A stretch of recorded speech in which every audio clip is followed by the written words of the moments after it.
Have you ever had an idea so crazy that you thought you were insane? Well, I have that a lot. One of my many questionable life choices I made throughout life, it was about platinuming Alien Isolation. By the end of my first walkthrough that we streamed together, I was only left with 3 trophies to achieve the platinum. 1. Finish the game on the hardest difficulty. 2. Finish the game without killing or harming any humans. And 3. Finish the game without dying. And for most people who enjoy games, their mental health, and they're just up for a healthy, nice challenge, most people would decide to play this game twice. Which is what, in fact, I decided not to do. Son of a bitch! So grab your popcorn, subscribe, and get ready for my journey for the perfect treble in Alien Isolation. To achieve this perfect treble, I was going to need 2 things. 1. Luck, as the alien encounters are extremely random and extremely aggressive. For the first time ever in this game, I've learned the meaning of RNG in games, the importance of luck, of good luck within a game. And in this game especially, I had the worst fucking RNG consistently, so we sweated more than a donkey in a freaking desert. And secondly, we're going to need a guide, because like Bill Gates said, I'm sure once in some interview or podcast, he who is lazy will always find a way. So I found the perfect guide, which was from a YouTuber called iFriends. I think that's how you say it. Amazing guy. Go and subscribe to him. I love him so much. I've used his guides before in the past for The Last of Us 2 grounded mode. I used his guide and it was perfect. He took him 4 hours to do it for him. It took me 6 hours, and that's again how bad my RNG was throughout the game. But yeah, overall, these are the 2 things I'm gonna need, so let's go and get this platinum. As we all know, the game starts with big balls Amanda Ripley, where we navigate our ship and we are told this will be an easy breezy mission and no major problem involved, or so we thought, because 2 seconds later, Amanda and company gets blown up while in space. Ripley flies through the goddamn galaxy, landing in some random area of the ship with no comms, no helper, in what seems an abandoned ships with dead body everywhere. Like, goddamn, we are like, this is looking to be the best gameplay ever.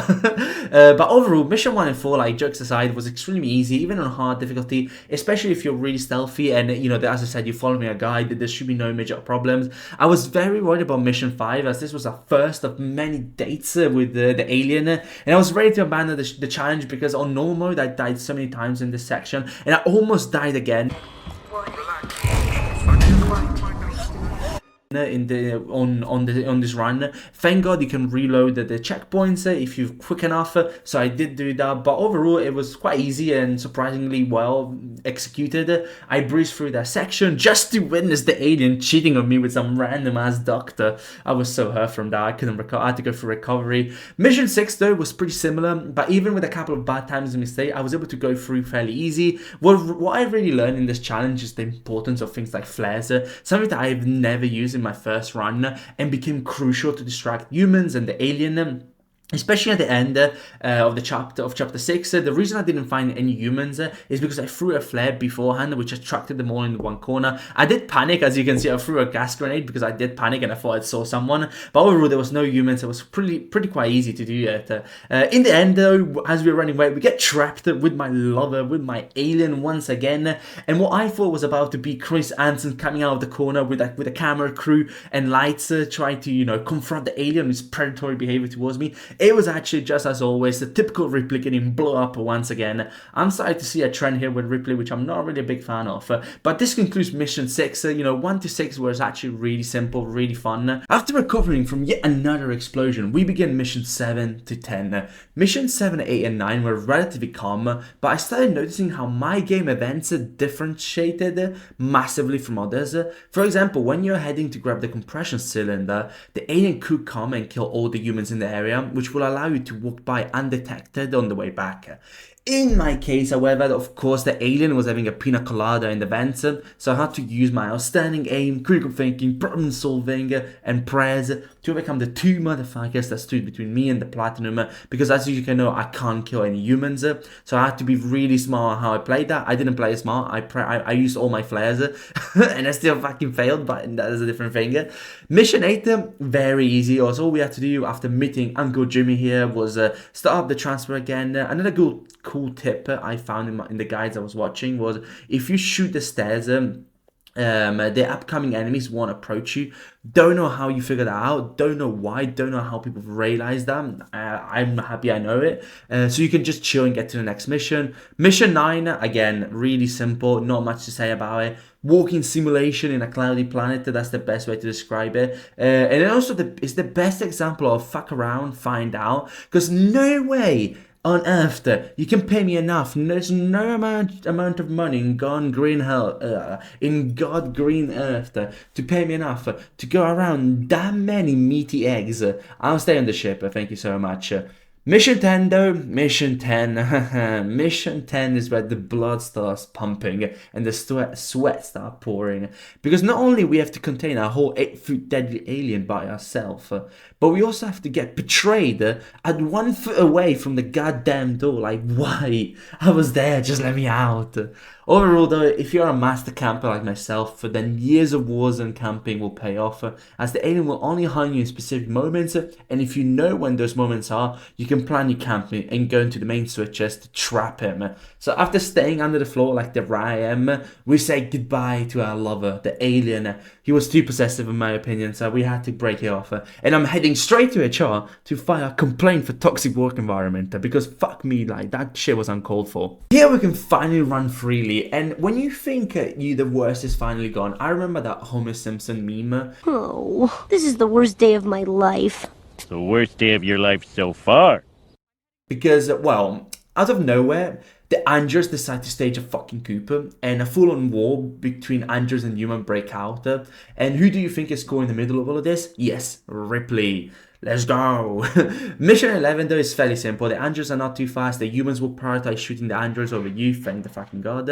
And once you find out how boy Ricardo, you pretty much learned that everyone is dead, someone is missing, no one knows what's happening, God knows, we're like fucking everyone is just on a ship going in the middle of nowhere.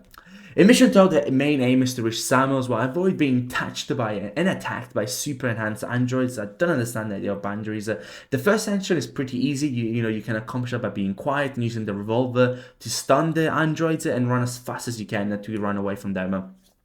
The second section is all about precision, and by now you should know, I have the precision of a hippo with Parkinson, and I almost failed the run as you're supposed to kill a specific android to steal the keycard from him and leave all the other androids behind. I missed them, and I panicked, and I don't know how I managed to do it. I don't know how, but thank God luck was on my side, because I honestly could not have done that run again. Once we finally reach Samuel, he gets fully cooked by Apollo, but in a very heroic moment, he gains access to Apollo, taking his own life in the process, so RIP Sammy. But it was a really powerful moment because it shows even though it was a synthetic, he still had the best interest of Ripley and his, and his crew of anything else. Mission 13 can be quite challenging, and the first time I played it, I never felt so weak and stressed, as you will face the super enhanced androids on steroids. Like, I don't know what is in those orange suits, but goddamn, they're unkillable. So I did what I always do in situations like these, which is I looked up a guide on how to beat it and run for my life, and prayed my luck will be on my side, and it fucking worked. I never run. My fingers were cramping from pressing down the sprint button throughout that section. After you reach out on Apollo, you find out essentially that Yutani was behind everything, and he wanted the alien life preserved at the cost of everyone else's life. So, what a lovely man. Thank you, Yutani, always showing that billionaires are the way to go. And lastly, we have Mission 14. Mission 14 was a roller coaster because it's divided into sections. Section 1 is reaching the reactor. So basically here you'll face a bunch of like a mixture of normal and steroids androids. EMP mines and revolvers will really be important, for stunning the enemies, and you're gonna need a really good timing. Again, I was really lucky to have a guide to help me out with this, but eventually you find out the bolt gun, which is key to kill the motherfuckers on the orange suit, with unloading time of only 1 to 3 business days, but goddamn, it's so powerful. I love the bolt gun. It has to be one of my favorite guns in the whole alien arsenal. The second section, which is the section I cried inside, was the nest. And then what do you think? Because this for me was one of the hardest sections in the whole fucking game. Because the guides I looked at, they all said the best way to complete this level was to run. But I was too afraid. So I tried running, And I was really afraid of the facehuggers because facehuggers, unlike the alien, have a 0.5 second, I think, animation before your death gets recorded. So I was terrified, but I decided, fuck it, let's run. The guides have worked so far, and boom.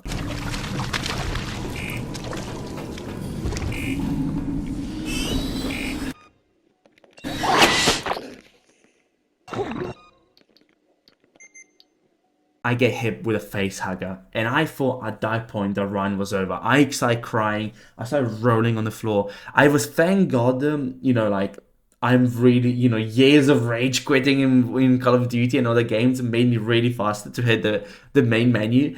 But I froze. I started thinking about my life choices, all the guys I watched, the platinum I was never going to achieve. But I decided, you know what, I'm going to relaunch the game, see how it goes, and if it works, good. If it doesn't, I'll just do another run. But I was like, fuck it, let's go for it. So after playing this mission at the slowest pace ever recorded, I was able to overload the reactor, destroy the nest, and so I was like, yes, that's it, game done. Everyone go home.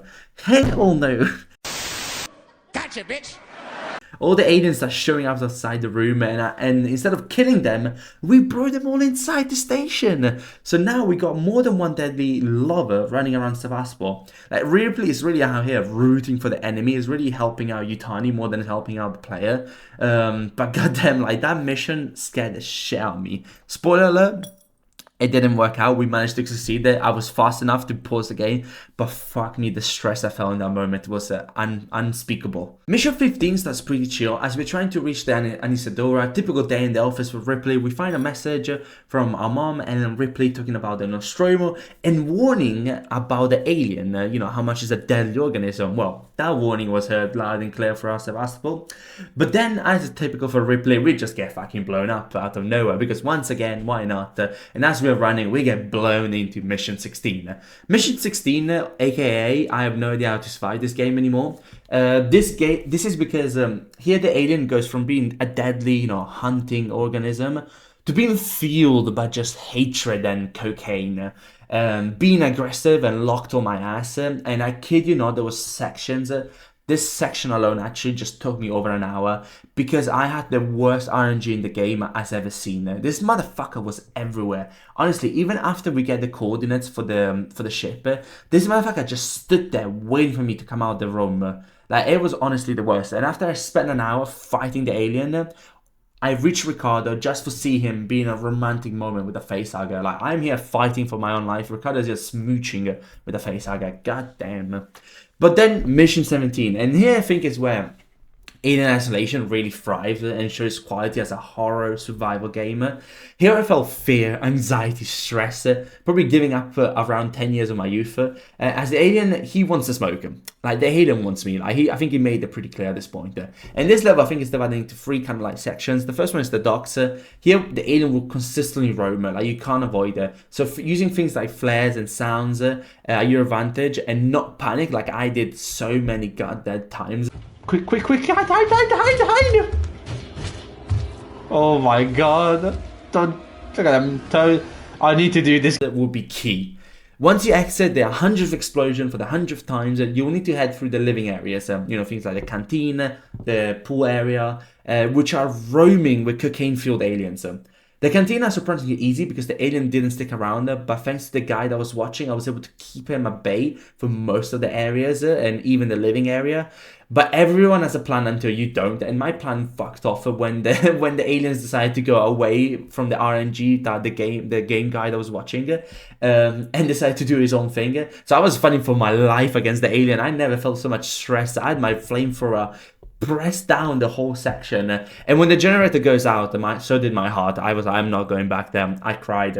I worked at the pace of a broken snail because I didn't want the alien to find me. It was honestly the worst. And eventually, after 3 goddamn hours, it was time to escape this goddamn station. Mission 18, surprisingly quick. Again, thanks to the amazing guys and people on YouTube, I was able to bring my already emotionally scarred Ripley through the whole section. I remember the feeling of betrayal when they trick you into thinking you were done and just to be adopted by a random alien at the last second. But my greatest feeling was when finally sending me all these motherfuckers to hell. After 6 hours of anxiety, we pressed the button, boom, they're all gone. Bah! the hardest mission was yet to come. Most people will be celebrating at this point. You know, mission 19 is very easy. You just eject the last alien, easy peasy lemon squeezy, yeah? But no, if you have the IQ of a rock, like I do, because I still managed to fuck up this in my first walkthrough. I actually died in that section, so I was sweating that I was gonna do like the same mistake again. Luckily, I didn't. I was able to follow the instructions, so I was able to eject the final alien, just for that alien probably to be picked up by some random other ship, but not my problem. Fuck that, the game was over. I got the platinum. I was so excited. Overall, this challenge was amazing. It was incredibly immersive and experience. Like, I think I had so much fun. It felt like a real horror experience. Limited ammo, limited tools and resources. Really have to rely on your instincts, and obviously, like, the guides were so well detailed. Super scary, like super scary, but also really fun. And it was absolutely worth it because it was a new challenge for me. I never really tend to do challenges like these. I tend to do games in multiple walkthroughs, but doing 3 big trophies in one was something really exciting, and I had a blast. Even though the RNG was an absolute shit on my run, I still wake up in the middle of the night thinking about facehuggers. I had so much fun. I highly recommend this game challenge for everyone who wants to try it. Try to finish the game on hard difficulty without killing a single human and without dying, and see how you do. I think it's definitely worth it. It's a really good platinum. The game overall is amazing, and I really hope to see a new game for Alien Isolation. I'm super excited for Alien Romulus coming out in the summer as a horror movie.